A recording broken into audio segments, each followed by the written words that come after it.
The air within the coffee shop was saturated with the scent of roast beans and a low hum of whispered conversation. A gentle clattering of porcelain mugs punctuated the silence as Zach slid into a booth, his gaze fixed on Angela Horowitz, her fingers nervously twisting a napkin. Across from her and beside Zach, FBI profiler Maya Walsh had opened a small black notebook, her pen poised. Zach had mixed feelings about the art of profiling, though he knew it had proven very useful in a number of cases. He preferred to rely on facts, believing that human behavior was too unpredictable to be neatly boxed into psychological profiles. Here's to hoping Maya proves me wrong, he thought. Angela, Maya's voice was soothing, almost hypnotic. I need you to tell me everything you can about the man who approached you. Think back to that day. Angela looked up, her eyes meeting Maya's. The confidence in Maya's gaze seemed to reach out and steady Angela's nerves. She hesitated, biting her lip. It's all so blurry, she admitted. Maya nodded, patient. Let's start with something simple. Was he tall or short? Average height, I suppose, Angela said after a moment, her voice gaining strength. But he stood very straight, like a soldier, maybe.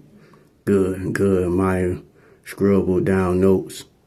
What about his voice? Anything distinctive? Angela closed her eyes, concentrating. Deep, she murmured, and decided he enunciated every word carefully. What about his mannerism? Can you remember how he acted? Was he nervous, confident? Confident, Angela said. He never fidgeted. Just very sure of himself. Zach felt a surge of admiration for Maya's technique. She was peeling away layers of uncertainty from Angela's mind with each question. He leaned forward, his elbows on the table, curious to hear where this might be leading. His hands might continue. Did he do anything notable with them? Angela's eyes snapped open. Yes, he kept touching his left cufflink, almost like a habit. Perfect, Maya murmured, her pen dancing across the page as she recorded everything. Was there anything he wore or carried that stood out to you? A watch, a ring? Nothing, Angela said, then paused, a fear appearing between her brows. Wait, he had a sort of pen, maybe military, on his lapel. It was small, but it gleamed in the light. A waitress arrived and poured coffee for them. The delicate clench of porcelain disturbed the silence as Zach watched Angela's hands tremble slightly around her coffee cup. Maya leaned forward, her eyes never leaving Angela's face. Anything else about him that you can't remember? A scent or a particular way he spoke? Angela closed her eyes and inhaled deeply as if to dredge up the memory from the depth of her mind. Zach observed her, knowing the importance of these small fragments of recollection. They were often the keys that unlocked entire investigations. His voice, Angela murmured. Her eyelids fluttered open and it had an odd cadence, like he was trying to mask an accent. Was it successful? Maya prodded gently. Mostly, but there was something. It was more than that. Her brow creased in concentration, then smooth as clarity. Dawn. He sounded, Asian, I would say. Korean, Zach asked, thinking of the two North Korean workers who had gone missing from Montrose. Angela pressed her lips towards uncertainty. It's possible, but I can't say for sure. Zach felt his heart rate kick up, rising. He stepped away from the table to call Riley. What is it? She asked, sounding distracted. I'm on the other line with a friend from the CIA, filling them in so we can pool resources. I just need you to find someone for me, he said.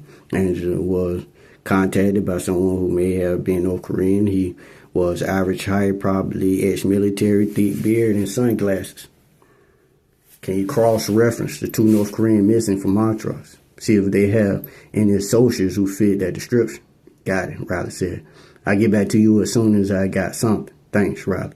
Zach returned to the table and settled back into the booth seat. Mike was still gently probing. Angela carefully not to overwhelm her. Was there anything else that stood out about this man? Any other distinctive features? No, nothing else, Angela answered, sounding drained. Okay, Maya said gently. That's enough for now. You've been very helpful, Angela. Maya's notebook was full of neatly written notes. Zach leaned back in his chair, letting out a breath he didn't realize he had been holding in. His eye drifted to the waitress who had served them, watching as she dealt comically with a customer who was attempting to loudly order something off the menu. A brief spark of lighter lit up Angela's tired eyes, and Zach felt a surge of relief. He knew the interrogation had been stressful on her. He glanced over at Maya, noticing how she watched Angela with an empathetic, almost protective expression. He felt a rush of gratitude towards her. She had a knack for extracting information without causing further trauma, a rare attribute. Just then, Zach's phone buzzed with a call from Riley. Tell me you got something, he said. I found your man, she said. He's a North Korean operative. Been living under the name Jeremiah Collins. He was in the Korean People's Army. And after coming to the States under a false identity, he lives in the same apartment building as our two missing employees this past summer. Sounds like he's the one we're looking for. Where does he live now? Downtown D.C. But I think you'll find his job of greater interest in his address. That way, curious. He works for the D.C. Metro, Riley said. Started there just last year. He's been scoping it out. Zach murmured, his voice full of conviction as he rose, because that's where the next attack is going to be. The fluorescent lights of the Metro cast a pale glow on commuters who flow like a current through the arteries of the underground. Zach kept his hand close to his concealed pistol as he, Riley, and Maya wove through the throngs of people. The cavernous clatter of trains and chatter bounced off the tiled walls, but beneath it all was a silent hum of tension that only those in their line of work could sense. Keep your eyes peeled for anything out of place, Zach murmured into his earpiece, his voice a steady whisper amid the cacophony. Copy that, Riley said, her voice filling his ear. How's your profiling going, Maya? Thus far, Maya answered. No luck, but I keep looking for anything suspicious. Riley, any luck with the cameras? Zach asked, watching as a mother corralled her two children, her eyes never leaving them. Negative, she replied. Whoever's behind us knows how to stay out of sight. I'm hacking into the maintenance schedule now to see if there's been any unauthorized access to service areas. Good. Keep at it, Zach said, his gaze sharp as he took in every face, every movement. As he moved deeper into the station, Zach's focus honed in on the rhythm of the place, the ebb and flow of passengers, the predictable pauses as trains came and went. It was during one of these lures that he spotted him, a figure detached from the pattern, a man whose gait was too deliberate, too measured. Guys, I got something, Zach said softly, his pulse quickening. There's a man, late 30s, wearing a janitorial uniform, but he doesn't seem right. Where are you? Riley's voice held an edge of urgency. Near the east corridor. I'm going to follow him. Zach slipped away from the main thoroughfare, his senses on high alert. Careful, Zach, Maya cautioned. We don't have visual on you anymore. Understood, he replied, stepping into the shadowed corridor. The distance between them widened as Zach kept his target in view. The man's glance over his shoulder, an action that screamed guilty to Zach's trained eye. He followed to a safe distance, blending into the environment by foreign interest in the metro map displayed on the wall. Talk to me, Zach, Riley said. He's heading towards the utility area, Zach whispered, edging close to the suspect who had now broken into the subtle but hurried pace. Looked like he knows exactly where he's going. No hesitation. Stay on, Riley said. I'm working to get eyes on the area, but the security coverage is spotty at best. Roger that, Zach said, moving with purpose while keeping his demeanor casual. Zach followed the suspect into a dim, narrow utility corridor. His footsteps echo faintly in the tight space. The sound of a densest train, muted rumble through the concrete walls. He reached for his gun, the metal cool and reassuring against his palm. Entering the utility corridor, he said into the earpieces like a labyrinth down here. Before he could finish, shadows detached from the walls, coalescing into the forms that were all too solid, all too threatening. Zach's reflexes, honed by years of training and field work, kicked in. He ducked as the pipe swung where his head had been a split second before. Contact multiple assailants. He shot, rolling to the side of the avoided kick aimed at his ribs. He rose in one fluid motion, driving his fist into an attacker's solar plexus and followed with an elbow strike to another's jaw. Zach talked to us. Riley's voice was tense with urgency. Busy at the moment, Zach grunted, blocking a punch and countering with a swift punch of his own. The close quarters worked both for and against him. There wasn't much room to maneuver, but the same went for his attackers. Maya whipped him.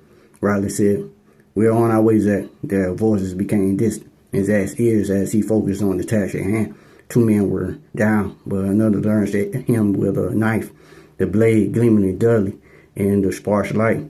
Zach sidestepped, using the man's momentum to slam him into the wall. "Where are you?" Maya's question cut through the chaos. North end of a utility corridor, he managed between breath. Near them, his words were cut off as another attacker blindsided him, tackling him to the ground. They grappled, Zach's fingers prying at the man's arm, which was wrapped around his throat in an attempt to choke him. With a surge of adrenaline, Zach flipped the assailant over and delivered a punishing blow. "Almost there, Zach," Riley barked. Cavalry arrived just as Zach dispatched the last of his foes. Riley, Maya burst into the corridor, guns drawn and ready. Together they swept the area, ensuring no more attackers lay in wait. "Clear," Riley said, holstering her weapon as she surveyed the unconscious bodies. "Good timing," Zach said, rubbing his neck where the attackers had tried to choke him.